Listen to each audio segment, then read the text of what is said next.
бүгд бол баяжих тухай зааж байна. Гэсэн ч баян болсон нь хүртэл одоо гэртээ уйлаад сууж байгаа жишээ бол зөндөө байна. Тэгэхээр энэ баян болгож байгаа сүлжээ бол өөр азж байгаа л биш юм байна. Харин соёл гэгээрэлд тэмүүлж байгаа энэ гайхамшигтай номлол энэ олон гэгэнтнүүдийн энэ сургаал бол өөрөн аз жаргал юм шүү гэдгийг та бүхэн ойлгож байгаа хаа. За ингээд дараагийн асуулт бол хүн яаж гэгэрэх тухай асуулт байна л да.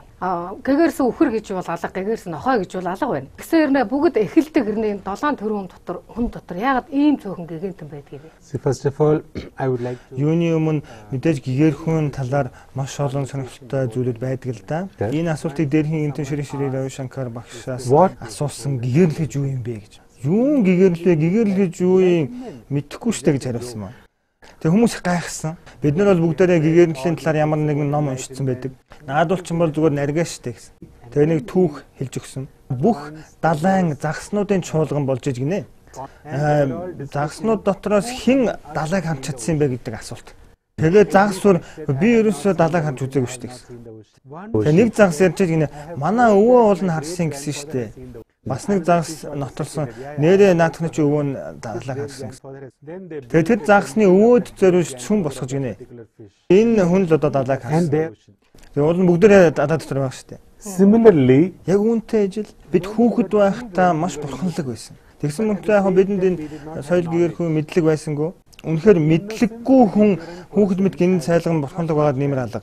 Одоо бид насан туршид их ухаалаг болцсон байдаг. Гэтэл оюунлаг атлаа хүүхэд мэд бурханлаг байдлаа алдсан. Гэгэрэл гэдэг маань хүүхэд мэд гин сайлган бурханлаг атлаа мэддэг байхыг гэгэрэл гэж болох юм аа. Гадна талдаа ярьж хэлээд байгаа мөртөө дотооддоо аниргүй нь байж идэг. Энэ бол угаасаа бидэнд хамт бүтсэн заяагдсан мөн чанар маань юм аа. Оршуухан, гүнрүү, өөрийнхөө төрлөх мөн чанарт амсхийж чадах юм бол бид улам ойлгох юм аа гэгэрэлтэй. Бас нэг энгийн жишээ байна л да. Багангийн хүүхдүүд зуны амралт яг эхлэх гээл сүүлийн шаргалтай өгчөд гэртээ орж ирдэг штэ. Тэгээ орж ирээд баг ном цүнхээ чулуутаал тавлах гээд яадаг. Одоо ингээл 9 сарын 1 хүртэл 2-3 сар амрах нэ гэдэг. Тэр үед хүүхдийн мэдэрч байгаа тэр мэдрэмж бол бас эрхчлэг гэгэрэлтэй төстэй байдаг.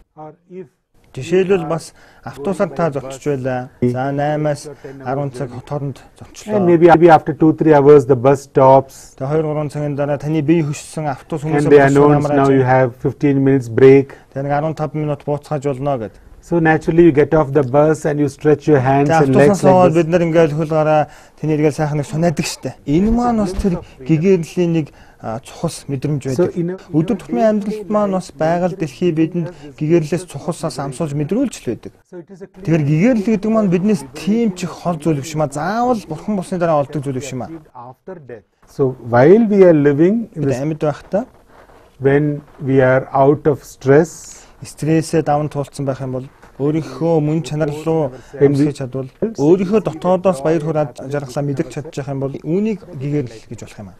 Та асуулаад 7 тэрбум хүн төрлөختөн дотроо яагаад цөөхөн гэгэнтэн байна?